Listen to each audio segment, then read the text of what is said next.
All right, thank you very much for coming today. I'm attorney Gloria Allred, and I'll be making a statement, and then others at the table will also be making a statement. And today I'm in Cleveland, Ohio, to announce lawsuits on behalf of 3 women who are cancer survivors and who have suffered a devastating loss of their hopes and their dreams because of the failure of others to protect the women's eggs which had been entrusted to them. Rachel, and you pronounce it Mal, is a 40-year-old woman who was diagnosed with a very aggressive form of breast cancer in February 2016. She is single and she resides in Pittsburgh, Pennsylvania. Rachel had just turned 38 before her initial diagnosis. She was informed that chemotherapy would likely destroy her ability to conceive children in the future. Rachel always dreamed of having children, so she consulted with a Pittsburgh-based fertility specialist who referred her to University Hospitals, Cleveland, because University Hospitals facilities had the best possible resources for harvesting, freezing, and safeguarding eggs. Rachel delayed the beginning of her cancer treatment in order to undergo the painful and arduous process of the harvesting of her eggs. Rachel entrusted her eggs to University Hospital for safekeeping, and she is devastated at University Hospital's failure to properly maintain and monitor the liquid nitrogen storage tank, which has caused Rachel to lose 19 eggs, which had been retrieved, frozen, and stored in the liquid nitrogen storage tank at issue. Sarah Deer, and she is to my right, is 30 years old and a middle school teacher. She is married. She and her husband also live in Pittsburgh, Pennsylvania. Sarah was diagnosed with stage 3 breast cancer when she was only 27 years old. She delayed her cancer treatment in order to undergo having her eggs extracted and preserved at University Hospitals, Cleveland. She believed that the benefit of having a family outweighed the risk of cancer progression and death.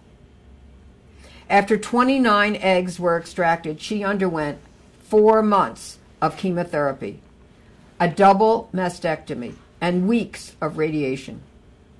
She is currently on medication to reduce the chance of cancer recurrence. All of her extracted eggs have now been compromised by the failures at University Hospital.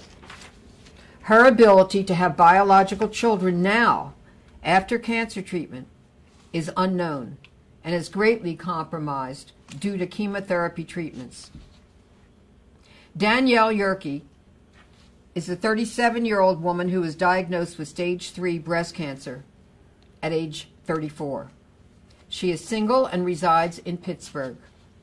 She too was informed that chemotherapy would likely destroy her ability to have children in the future. Danielle dreamed of being a mother and parent, and she wanted to do everything she could to preserve the possibility of having a child. Danielle delayed chemotherapy to commence the hormone therapy required prior to undergoing egg harvesting. She drove herself from Pittsburgh to Cleveland on a regular basis and endured a great deal of pain and suffering while she was taking the hormones required prior to her eggs being harvested. She so much wanted to have a child that she was willing to increase the personal risk of cancer progression by delaying the commencement of the chemotherapy protocol. Danielle was able to harvest 24 healthy eggs, after which she underwent a vigorous protocol of 16 rounds of chemotherapy, 31 rounds of radiation, and a double mastectomy. Danielle has just been informed that she will not be able to produce any more viable eggs due to the damage that the chemotherapy has caused. These 3 women had a right to expect that if they underwent fertility treatments and entrusted their eggs to be preserved, that those to whom their eggs were entrusted would fulfill their legal and moral duty to protect them. Unfortunately, These 3 cancer survivors have been devastated to learn that their trust has been betrayed.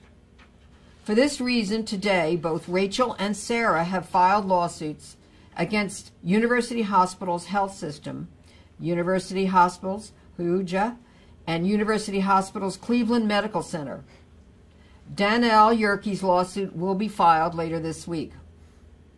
The cases have been filed in the Court of Common Pleas, Cuyahoga County, Ohio, by the law firm of Spangenberg, Shibley, and Lieber, LLP. I will be applying pro hoc vice to be admitted in Ohio to co-counsel with this law firm to represent Rachel, Sarah, and Danielle in their cases. The lawsuits filed today allege negligence, gross negligence, recklessness, breach of contract, breach of implied warranty of fitness for a particular purpose, and violation of the Magnuson-Moss Warranty Act. They are seeking compensatory and punitive damages and reasonable attorney's fees. Of course, no amount of money will ever be able to compensate them for the loss of their eggs or the chance to have biological children. We believe, however, that the cost of the wrong that these cancer survivors have been forced to suffer should be borne by the wrongdoers and not by the victims. Rachel, Sarah, and Danielle are very courageous to have shared their stories today. They have all been victimized by cancer, but they have found the strength to survive it. Now, these women, who are particularly vulnerable, have been victimized by the loss of their eggs due to no fault of their own. They are doing everything possible to survive this new crisis in their lives, but they want to do more than just survive. They also want to become fighters for change, so that no other woman will have to suffer the catastrophic loss that they have had to endure. We look forward to supporting them and advocating for them in their battle for justice. Let's just wait 1 minute. I'm going to move a little bit over so that you can get so over there. Okay, let's move down just a little bit. Hold on.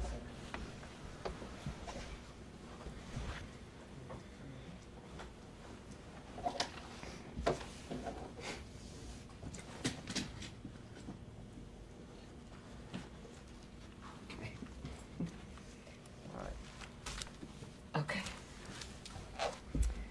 Hi, my name's Rachel Mell.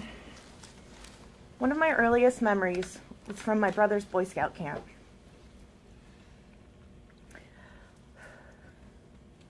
A little boy fell and scraped his knee. He was perhaps 2 years old. I was probably 5. I remember rushing to his side to comfort him, to check on his boo-boo, to give him a hug.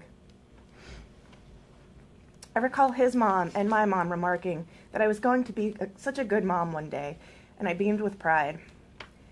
Throughout my life, my desire to have children has remained the single thing I've been unwaveringly sure of. While other kids dreamt of being lawyers or doctors, I dreamt of being a mother. I wondered how my baby might look. Would they get my eyes? Would they get my eyes or my nose? Would they like to read as I did? I kept running lists of potential names. When my niece was born in 2003, I bought her a bouncy chair, and I picked up a second one just in case. The bouncy chair moved with me between apartments and houses. When I bought my first place, I'd asked the sellers to leave behind the swing set in the backyard. When I moved into my new house, I could almost hear the giggles coming from the secret hideout under the stairs. I stashed the bouncy chair there, along with a collection of maternity tops and onesies that I'd bought on sale.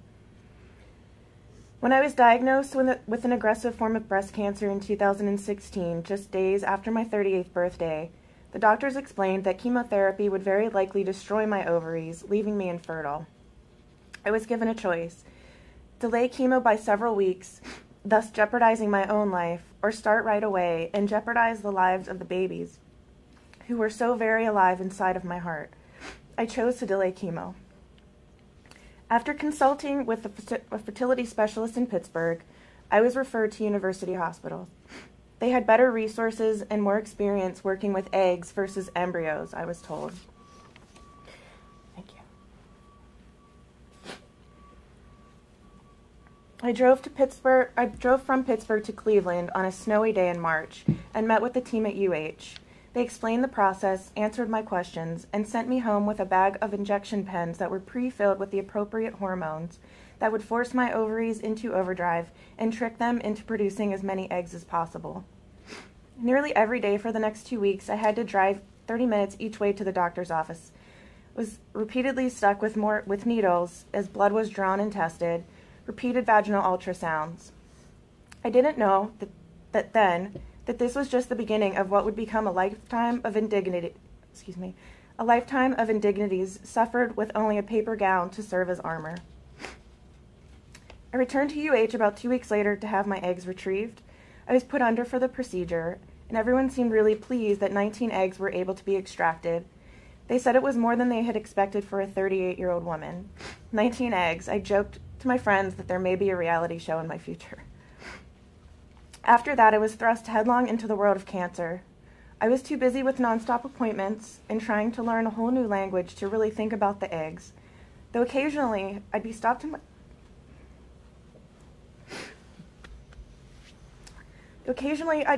my tracks at the thought of what would become of them if I died before I made it back to UH. It now felt too dangerous to imagine them playing in that secret space under the stairs. I spent nearly all of 2016 in treatment, undergoing chemotherapy, surgery, and 30 rounds of radiation. Then, after only 11 months of remission, I was informed that the cancer had returned. 3 days before Christmas, I was back in the chemo chair.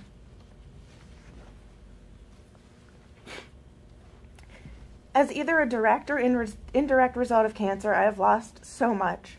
My hair, my freedom, my memory, my ability to work at full capacity, my dog, my deepest love, my best friend. I've lost the ability to be carefree and to see the world through the rose-colored glasses I once did. And because of the carelessness of university hospitals, I have now lost all hopes of ever having biological children. When the letter first came in the mail on that Friday afternoon, I felt as though someone had punched me square in the gut. There was zero compassion in that letter, zero acknowledgement of the importance of what had been destroyed. They didn't say, "We're sorry we lost the most precious part of your life." Instead, it read, quote, "We are sorry that this has happened in any part of our health system." This didn't read to me like remorse over having made an error. It seemed more like regret over having gotten caught. I spent that entire weekend on the couch, eyes swollen from crying nearly nonstop, waiting until I would hear from a doctor the following Monday. I wonder why they wouldn't have staff people over the weekend to do their best to answer all of our questions. It felt like an added dose of cruelty to leave the hundreds of individuals and families impacted in the dark for so long after we'd been sent such a cold and impersonal letter to deliver this awful news. Even still, once the shock wore off, I didn't feel anger. I didn't feel anger towards anyone at UH. Things happen that we can't predict or plan for. Machines fail us. I knew that people were going to suffer as a result of this, that the program might get shut down, that employees who had nothing to do with what had happened would lose their jobs. I expected that there would be lawsuits, but I wasn't sure that I wanted to be any part of it. But as new information has come out, including the fact that the tank in question was broken, and yet they did not move our eggs and embryos into a safer storage place, the fact that the alarm system had been turned off, the fact that even the Band-Aid solution that they'd come up with to manually fill the tank with liquid nitrogen was also broken, as that they'd had to pilfer tanks from another department since they'd run out. Indeed, the flagrant disregard for our dreams and our children has surfaced, and you better believe that now I'm angry.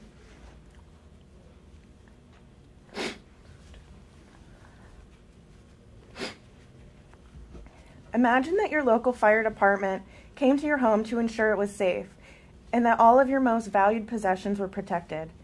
And while they were there, they noticed something with your stove was a little off. But they lit all the pilots on it anyway, and then went back to the firehouse, turned off their alarm system, and left for the weekend. Meanwhile, you have no idea that there's any issue with the stove, so you go about your day. You go to work, you maybe stop at the grocery store on your way home. When you pull onto your street, you see your house is gone. It's burned to the ground. All the things that you loved are gone. Those jeans you got 5 years ago that somehow fit just so. The pocket watch your great-grandfather gave you. Framed photographs. Sand from the trip that you had taken with your family, which you'd collected on the one day it didn't rain. Now imagine your beloved pet was in the home. Now imagine your child was in there. And now they're gone. All gone. And not just gone, but gone because the people that you'd counted on to prevent these things from happening were careless, and they didn't want to be bothered by the alarm.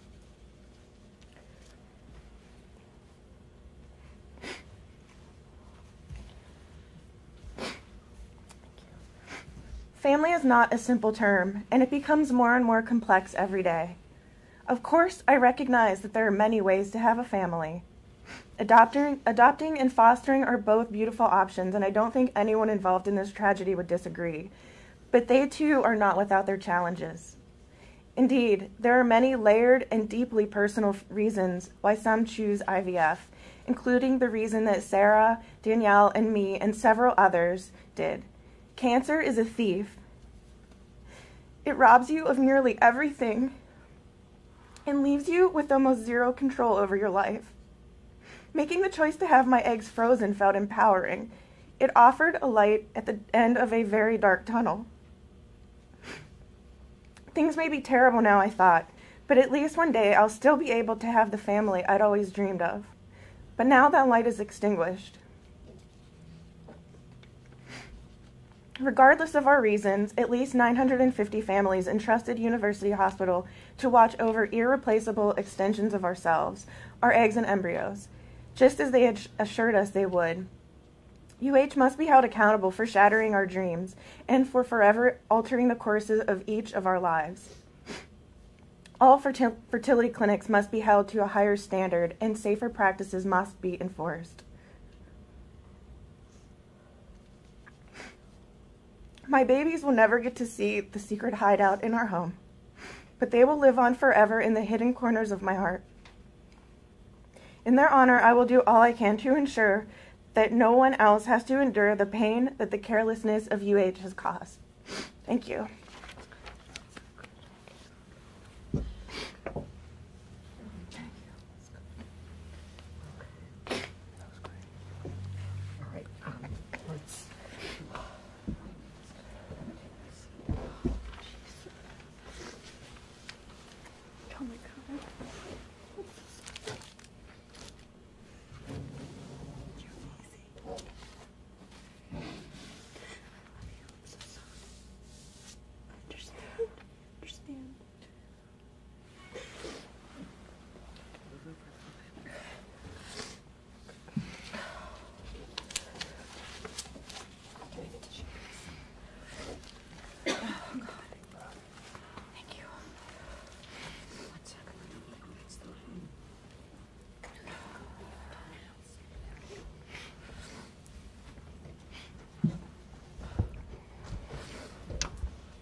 Hello, my name is Danielle Allred.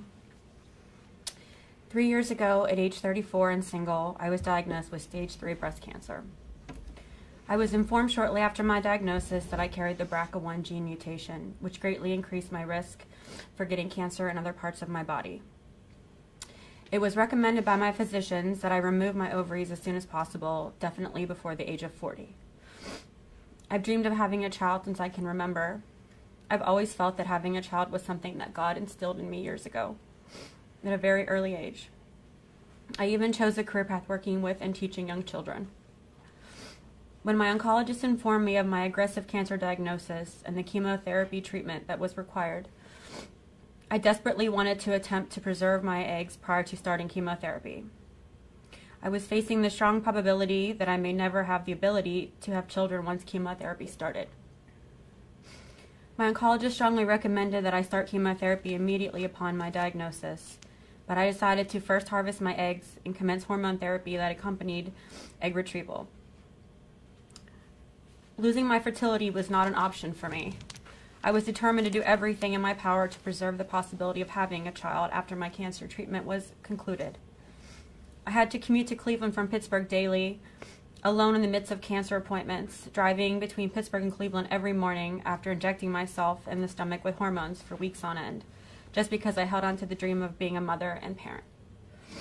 University Hospital was recommended to me as one of the most preeminent medical facilities for fertility treatment, egg retrieval, and storage. The doctors at University Hospital were able to retrieve 33 eggs and 24 were viable. I was relieved. A few days after the eggs were harvested, I ended up in the ER in the hospital after suffering in pain for days after the retrieval. I was told that the pain was due to numerous ovarian cysts that burst from the procedure. After my successful harvesting, I underwent 16 rounds of very strong chemotherapy, 25 rounds of radiation, and a double mastectomy with multiple reconstructive surgeries. On March 9th, 2018, I was informed that there was a news bulletin that there was a malfunction at the Cleveland fertility clinic which compromised some of the eggs and embryos that were frozen and stored there. I immediately called them and was told that my eggs had in fact been compromised. In shock, I screamed and fell to my knees in the kitchen. I felt as if I were dying, and I wanted to die. The overwhelming grief was as if I had lost a child. I have not stopped feeling that way since March 9th. I recently took a blood test, just this week, thank you, which confirmed that my ovarian function has been ruined from the extensive chemotherapy I've undergone. My hopes and dreams have been shattered. I have no idea how I will go on. Everything has been stolen from me, and my spirit is crushed. Thank you.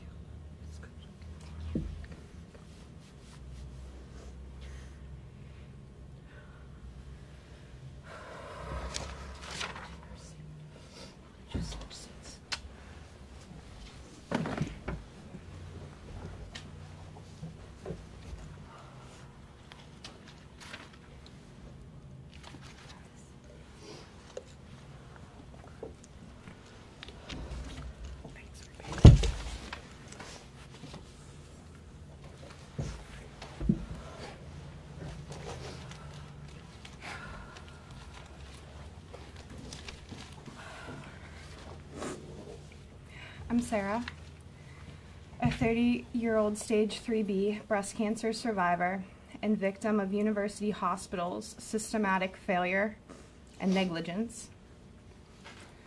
I traveled from Pittsburgh to share my story today, just like I traveled from Pittsburgh consistently to university hospitals to keep my dream of having a family safe and secure before undergoing treatment for cancer.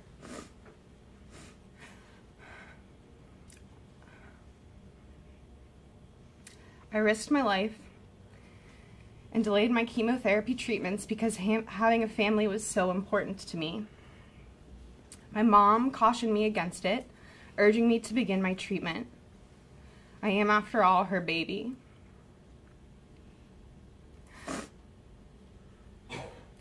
But I told her that I wanted a baby of my own to care for one day in the same way that she cares for me. It was comforting to know that, in the end, if I didn't need to use all of my retrieved eggs, I could donate them to a family who needed them.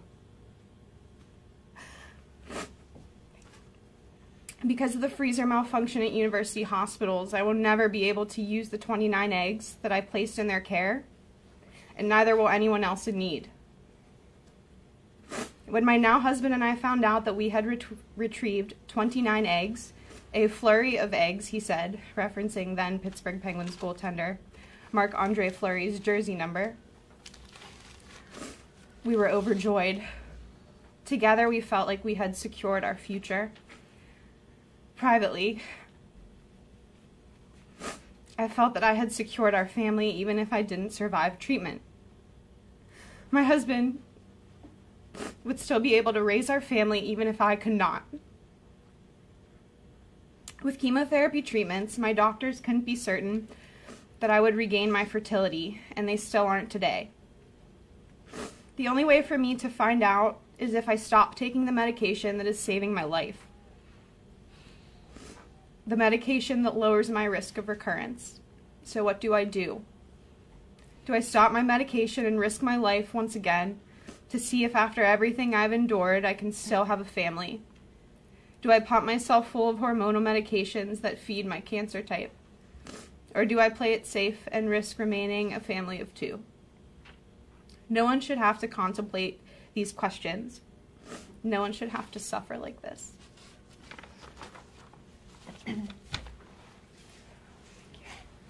When I first heard the news about this whole debacle, I was shocked. I called the helpline hoping that maybe, just maybe, my eggs weren't affected. When I spoke to the nurse on the helpline, I learned that they were. My eggs were 29 of the 4,000 eggs and embryos carelessly ruined by university hospitals. I cried, and my husband comforted me. I opened a letter a few days later, a generic notice with no apology. I spoke to the doctors and tried to formulate a plan, but no one has answers for me. This should not have happened to me or the near 1,000 other families, and I want to make sure that it never happens again. I've lost sleep every night, waking up with scenarios of what to do next rolling through my mind. I've lost faith in university hospitals' ability to care for me and any others whose stories and grief that I've heard. I've lost my future, comprised of 29 precious eggs. I've lost everything. The CEO of University Hospital said in a video that they grieve with me, but is it possible to feel the weight of my grief?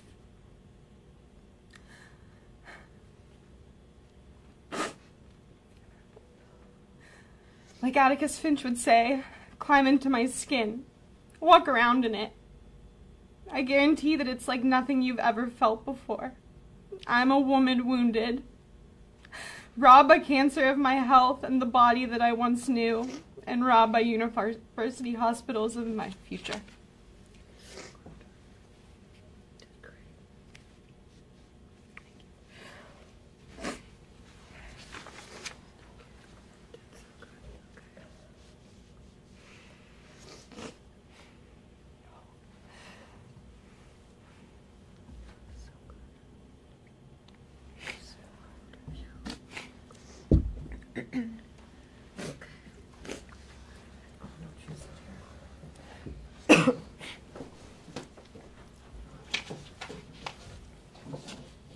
And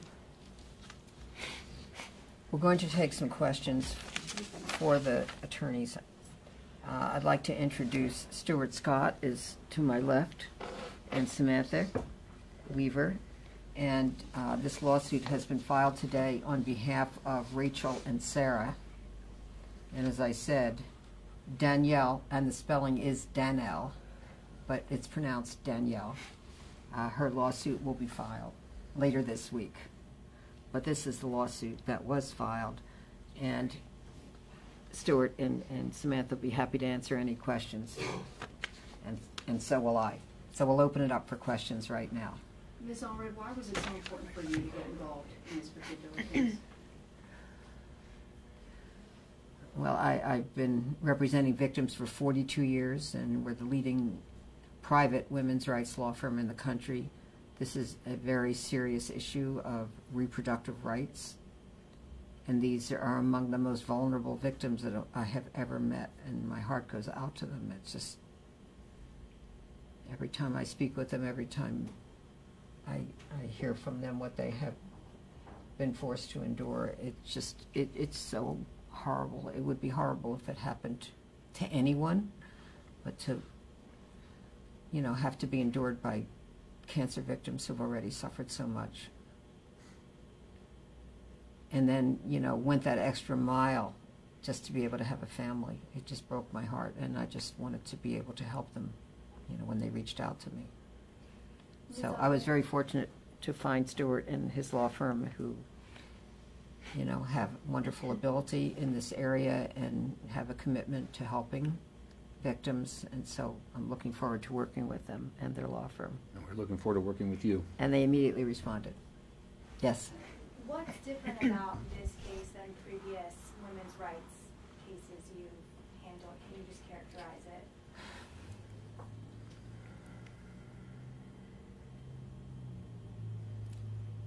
I would say the impact that it's had on their lives and their families' lives and their hopes and their dreams.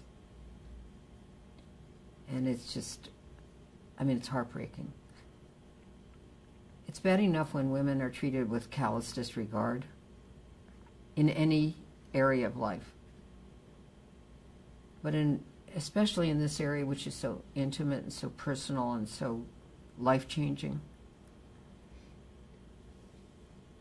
And it just has this enormous impact on them physically and emotionally. And this is what they wanted most in their life. And they've wanted it all their lives, and especially want it now. And they've literally risked their lives in order to have the egg harvesting. Risked their lives by delaying the chemotherapy. That's how much they wanted to have a family. And that was denied to them. And they had such hopes, and especially after eggs were harvested.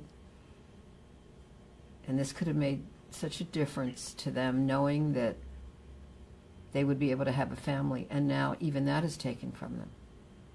These are completely innocent victims. These are courageous women who went through all of that just to have a family.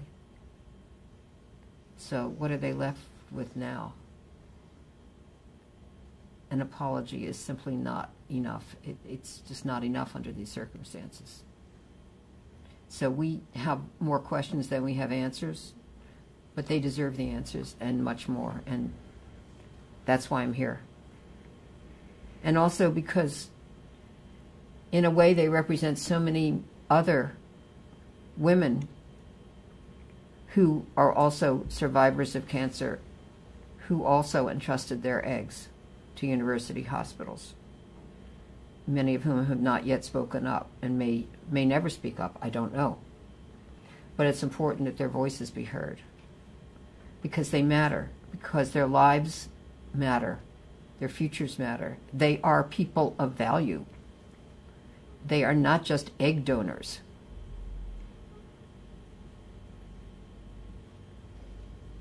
And I can't emphasize that enough.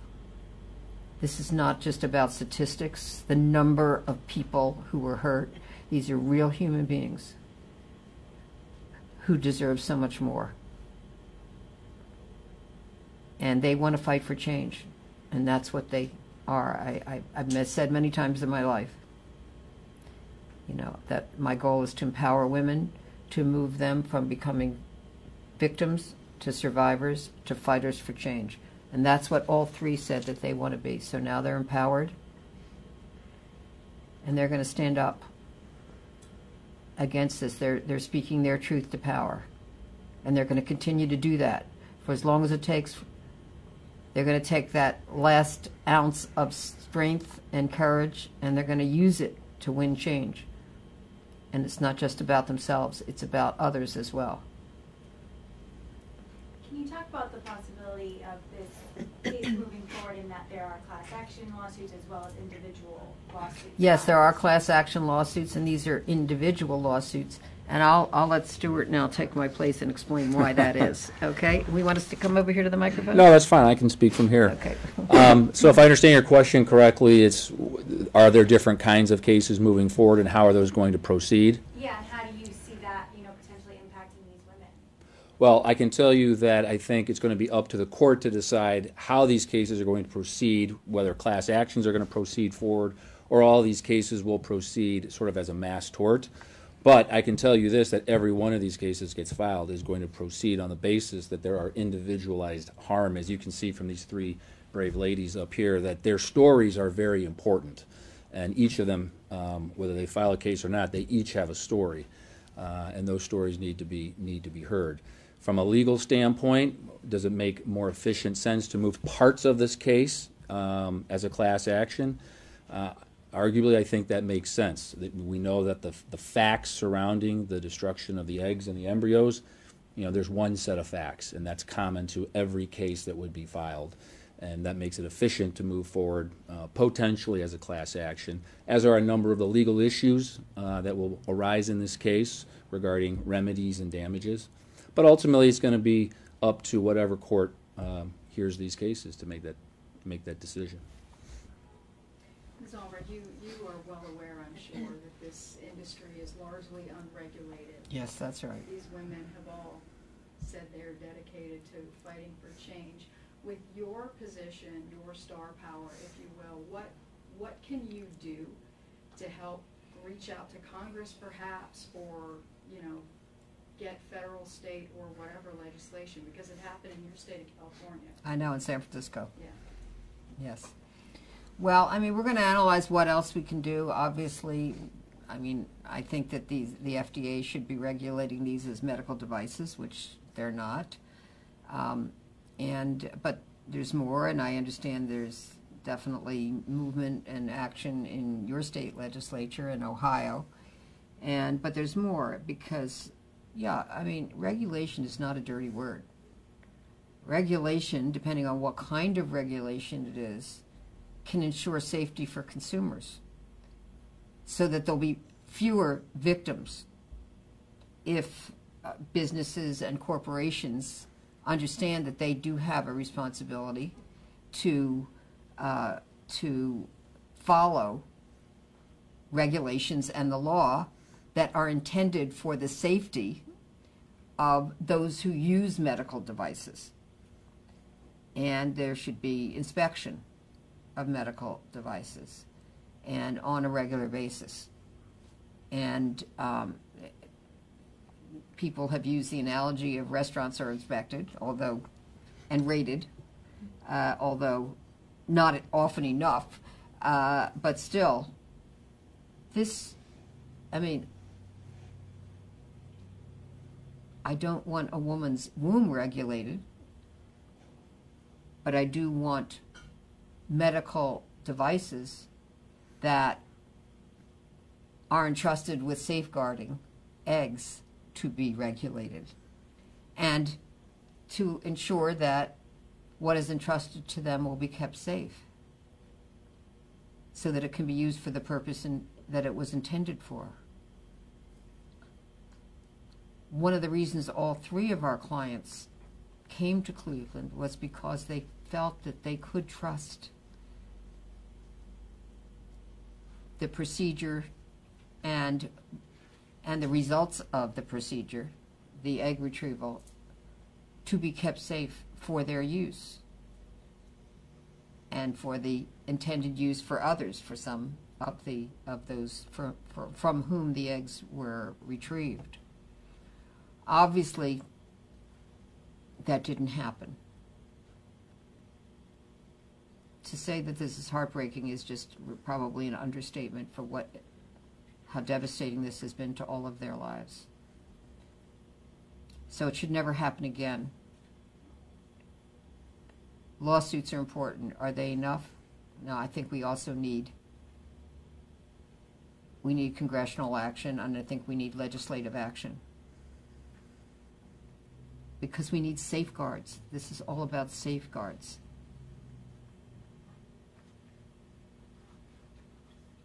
And this, whether it's negligent or whether it's intentional, I'm not here to say today. At the minimum, it's negligent. But so many lives have been affected as a result of this negligence in a way that there's not one of us would ever want to have to suffer, would not want any of our daughters or our granddaughters or sisters or anyone to ever have to endure the pain that these women feel, not just today sitting here at the table, but every single day. Anything else? Anything else you'd like to say, Stuart? Can we get a copy of the lawsuit? Yes, we do. We do appreciate your coming today.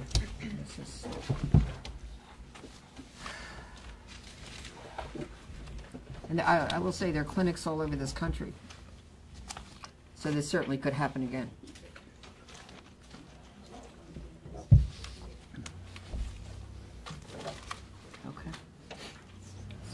Thank you.